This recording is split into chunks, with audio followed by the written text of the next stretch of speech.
नमस्कार, आप देख रहे हैं मौसम तक चैनल। संपूर्ण भारत के मौसम पूर्वानुमान के साथ मैं हूं देवेंद्र त्रिपाठी। 1 अक्टूबर का पूर्वानुमान है, साल का 1 महीने का नया दिन। और ये बहुत इम्पॉर्टेंट मौसम के कॉन्टेक्स्ट में है क्योंकि मॉनसून सीज़न का एंड आज हो रहा है और 1 अक्टूबर से पोस्ट मॉनसून सीज़न की शुरुआत हो रही है। ये अलग बात है कि दक्षिण पश्चिम मॉनसून अब तक वापस भारत से नहीं लौटा है और ना ही इसके लौटने की शुरुआत हुई है। और जिस तरह की कंडीशंस हैं, अगले 3-4 दिनों तक फ़िलहाल इसके वापसी की शुरुआत होने की संभावना भी फ़िलहाल नहीं है। मौसमी सिस्टम 2 अलग-अलग छोरों पर बने हुए हैं। इम्पैक्ट बहुत ज़्यादा इन भागों में देखने को मिल रहा है। बहुत भारी बारिश इन भागों में दर्ज की गई है। बीते 24 घंटों के दौरान किन इलाकों में बहुत अधिक वर्षा रिकॉर्ड की गई है, 29 सितंबर से सुबह 8:30 बजे से 30 सितंबर सुबह 8:30 बजे के बीच 24 घंटों की अवधि में 10 शहरों के नाम मैं आपको दिखाता हूं जहां पर भीषण बारिश ने तबाही मचाई है। इसमें सबसे अधिक वर्षा पश्चिम बंगाल के बांकुड़ा में हुई है, 354 मिलीमीटर की बारिश, भीषण वर्षा।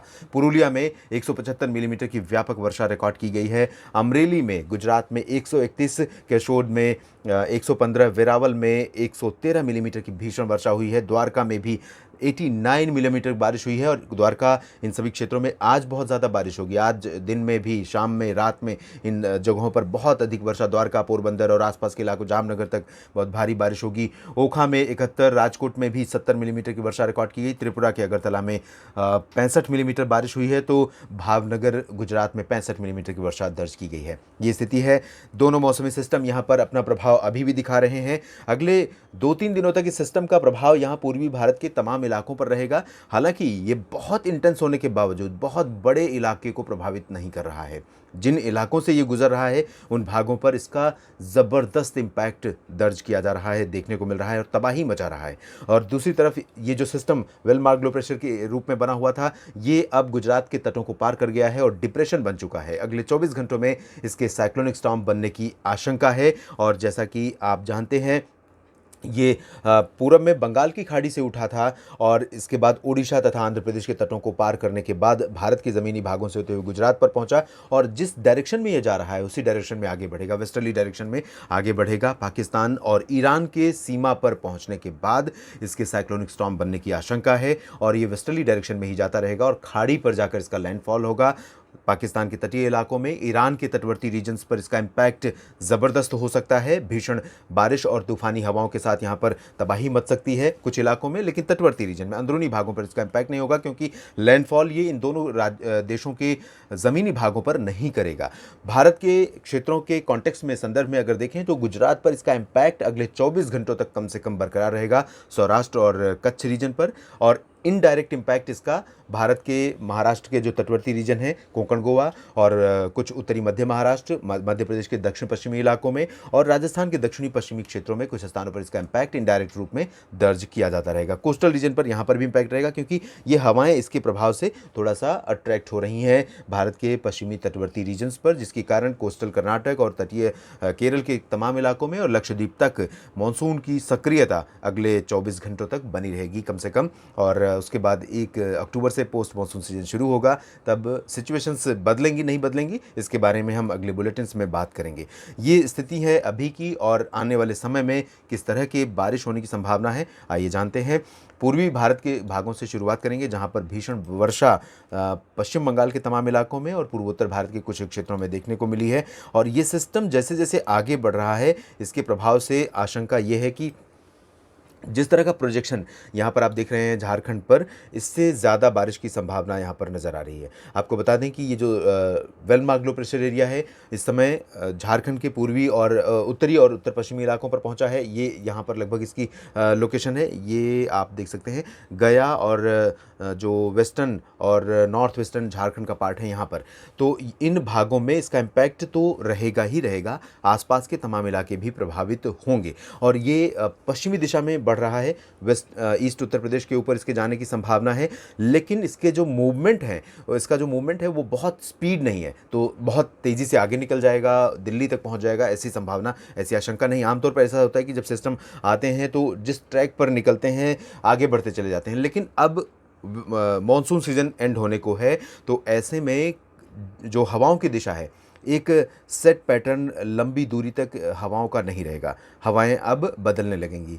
कहीं किसी पर्टिकुलर रीजन में वेस्टर्ली चल रही है तो किसी पर्टिकुलर रीजन में ईस्टर्ली और साउथ ईस्टर्ली चल रही है। इस तरह से सिचुएशन चेंज हो रही है, तो इसको बहुत ज़्यादा सपोर्ट नहीं मिलेगा, बहुत क्लियर रास्ता नहीं मिलेगा कि ये आगे निकल जाए। तो ये यहीं पर घुमड़ता रहेगा। अभी जो मॉडल का प्रोजेक्शन है उसके आधार पर ऐसा लग रहा है कि ये पूर्वी उत्तर प्रदेश, बिहार, झारखंड, इन्हीं भागों पर अगले 3-4 दिनों तक घूमता रहेगा इधर से उधर, और इसी वजह से इन्हीं क्षेत्रों पर इसका इम्पैक्ट भी दिखेगा। तो आशंका ये है कि अगले 24 घंटों में यानी कि 1 अक्टूबर के दिन झारखंड के तमाम शहरों में, बिहार के कई इलाकों में और पूर्वी उत्तर प्रदेश के कुछ हिस्सों पर व्यापक वर्षा दर्ज की जाएगी। बादल छाए रहेंगे घने, और कुछ स्थानों पर मध्यम से भारी बारिश का सिलसिला यहाँ पर लगातार बरकरार रहेगा।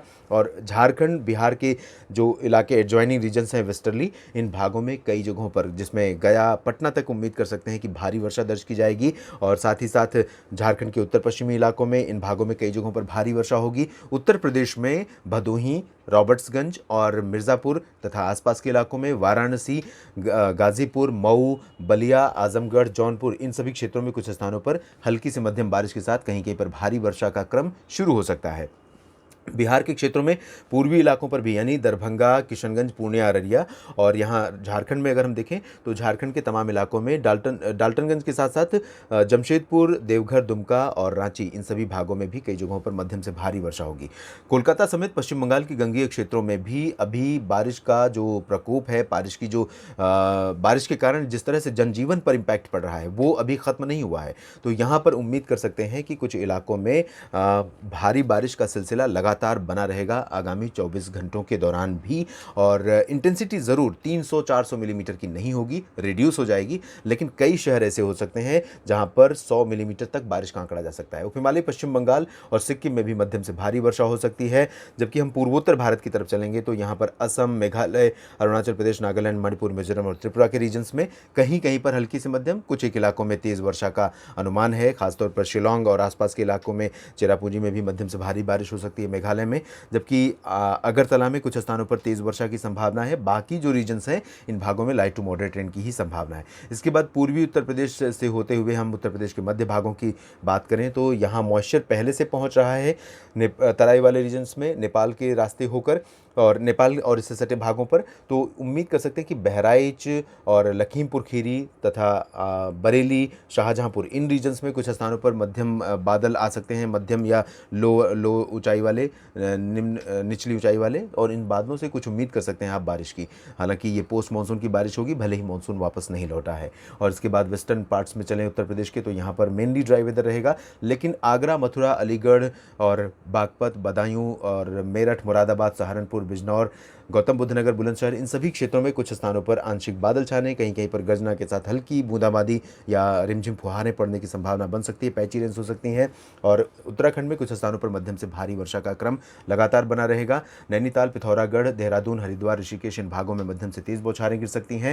हिमाचल प्रदेश में धर्मशाला से लेकर शिमला तक लाइट टू मॉडरेट रेन की संभावना है। जैसा कि मैंने बताया था, अगले 2-3 दिनों के दौरान इसी तरह का विंड फ्लो यहाँ पर रहेगा।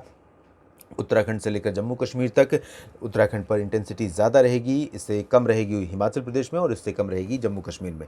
लेकिन जम्मू कश्मीर में उधमपुर, कटरा, जम्मू और आसपास के इलाकों में, यानी दक्षिण पूर्वी क्षेत्रों में कुछ जगहों पर हल्की से मध्यम बौछारें गिर सकती हैं 1 अक्टूबर को, और 2 अक्टूबर को भी इसी तरह की स्थितियाँ यहाँ पर बन सकती हैं। गिलगित बाल्तिस्तान, मुजफ्फराबाद और लद्दाख में मेनली ड्राई वेदर एक्सपेक्टेड है। पंजाब और हरियाणा की स्थिति देखिए, यहाँ पर मॉइस्चर का थोड़ा सा प्रभाव पंजाब में बढ़ रहा है।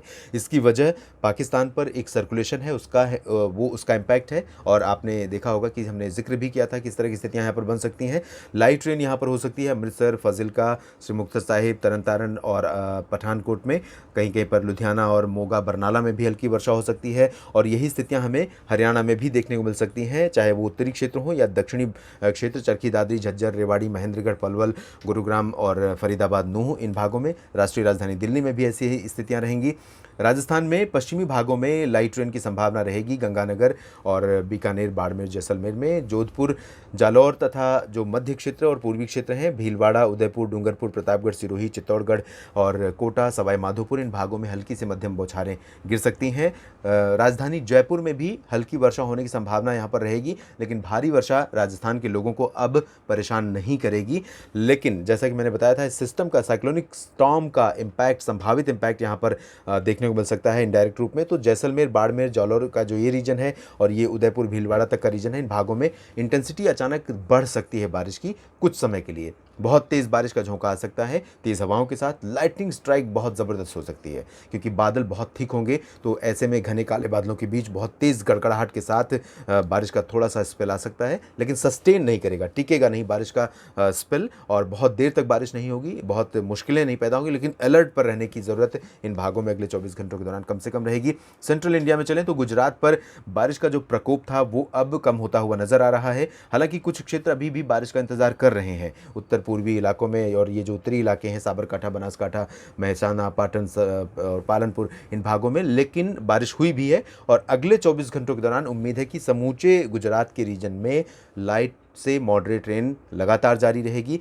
कुछ इलाकों में तेज़ बारिश यहाँ पर कच्छ में और द्वारका, पोरबंदर, जामनगर, राजकोट में हो सकती है। दक्षिण पूर्वी गुजरात के कुछ इलाकों में मध्यम से तेज़ बारिश हो सकती है। वेस्ट एमपी में भी कुछ जगहों पर, उज्जैन, इंदौर से लेकर भोपाल और बैतूल तक, छिंदवाड़ा तक मध्यम से तेज़ वर्षा होने की संभावना है। इंदौर, धार, मंदसौर, खरगोन में भी बारिश हो सकती है। ग्वालियर, गुना, टीकमगढ़ से लेकर ये जो उत्तरी रीजन है, इन भागों में अभी आपको लग रहा है कि ड्राई वेदर रहेगा इस मॉडल के हिसाब से, लेकिन जो सिस्टम यहाँ पूर्वी भारत पर बना है, इसका इम्पैक्ट यहाँ कुछ कुछ रहेगा। तो रीवा, सिंगरौली, उमरिया, इन भागों में कहीं कहीं पर हल्की वर्षा ज़रूर हो सकती है। जबकि छिंदवाड़ा, होशंगाबाद, ये जो रीजन है, इन भागों में लाइट से मॉडरेट रेन की संभावना है। छत्तीसगढ़ के भागों में अगले 24 घंटों के दौरान अंबिकापुर से लेकर रायपुर, दुर्ग तक हल्की से मध्यम बौछारें गिर सकती हैं। ओडिशा में भी उत्तर पूर्व पश्चिमी इलाकों में हल्की से मध्यम बारिश लगातार जारी रहेगी। तटवर्ती रीजन में लोगों को राहत मिलेगी, क्लियर वेदर एक्सपेक्टेड है यहाँ पर। और बात करें तेलंगाना की, तो तेलंगाना में हल्की से मध्यम बौछारें हैदराबाद और रामागुंडम समेत पश्चिमी भागों में लगातार जारी रहेंगी। महाराष्ट्र के क्षेत्रों में, मध्य भारत में महाराष्ट्र का जिक्र हमने नहीं किया, महाराष्ट्र के क्षेत्रों में जो विदर्भ का रीजन है, इन भागों में इंटेंसिटी बहुत कम हो जाएगी। इसके बावजूद हल्की से मध्यम बौछारें यहाँ पर बरकरार रहेंगी। और मराठवाड़ा में तथा मध्य महाराष्ट्र में कुछ स्थानों पर हल्की से मध्यम बारिश के साथ एक दो स्पेल भारी बारिश का हो सकता है, लेकिन इतनी इंटेंस स्पेल यहाँ एक्सपेक्टेड नहीं जितना यहाँ पर शो हो रहा है, क्योंकि सिस्टम बहुत अलग अलग रुख में आ चुके हैं। हालांकि जैसे कि मैंने बताया, साइक्लोन स्टॉर्म बनने के बाद ये पुश करेगा इधर कोस्टल रीजन पर, और महाराष्ट्र का तटवर्ती रीजन प्रभावित होगा। तो मध्य महाराष्ट्र और इससे सटे मराठवाड़ा के कुछ इलाकों में ज़रूर आज की तुलना में 1 अक्टूबर को आपको ज़्यादा स्ट्रॉन्ग स्पेल बारिश का देखने को मिल सकता है। तो इस तरह की स्थितियाँ हो सकती हैं। पुणे, नासिक, सांगली, सतारा से लेकर मुंबई और रत्नागिरी तक, सिंधुदुर्ग तक, गोवा तक इस तरह की बारिश की संभावना रहेगी। और कर्नाटक की बात करें तो उत्तरी और दक्षिणी आंतरिक कर्नाटक के भागों में हल्की से मध्यम वर्षा होने की संभावना है, लेकिन तटवर्ती कर्नाटक, लक्षद्वीप और केरल में ये जो रीजन है, इसमें आप देख रहे हैं बारिश बढ़ रही है। तो निश्चित रूप से यहाँ पर बारिश बढ़ेगी, और उसी सिस्टम का इम्पैक्ट है। बहुत दूर तक इम्पैक्ट छोड़ते हैं कभी कभी सिस्टम, और यही इम्पैक्ट यहाँ पर रहेगा। कई इलाकों में भारी वर्षा यहाँ लक्षद्वीप और आसपास के केरल और कर्नाटक के इलाकों में हो सकती है। आंतरिक कर्नाटक और तमिलनाडु के आंतरिक इलाकों में भी मध्यम से भारी वर्षा का क्रम यहाँ पर देखने को मिलेगा 1 अक्टूबर को। नए सीज़न, मानसून के पोस्ट मानसून के बाद की सीजन यानी पोस्ट मानसून सीजन में, यानी शुरुआत काफ़ी तेज़ बारिश के साथ होगी। अंडमान व निकोबार द्वीप समूह के दक्षिणी हिस्सों में बारिश जरूर होगी, उत्तरी भागों में फिलहाल ड्राई वेदर एक्सपेक्टेड है। संपूर्ण भारत के मौसम पूर्वानुमान के इस नेशनल बुलेटिन में अभी इतना ही। आप बने रहिएगा मौसम तक चैनल के साथ। मॉनसून भले जा रहा है, लेकिन मौसम लगातार अब भारत में अपना रुख बदल रहा है, जो इम्पैक्ट करता है आपको सीधे तौर पर, किसानों को, खेती को विशेष रूप से प्रभावित करता है। तो इस पर मेरी नज़र लगातार रहेगी, विश्लेषण करता रहूंगा और आपको बताता भी रहूंगा वीडियोस के माध्यम से। बस आपको सब्सक्राइब करना होगा चैनल, बेल आइकन पर भी क्लिक करना होगा, ताकि हर बुलेटिन के नोटिफिकेशन आप तक खुद पहुंच जाएं और आप अपडेट देख सकें। इस बुलेटिन में भी इतना ही। धन्यवाद।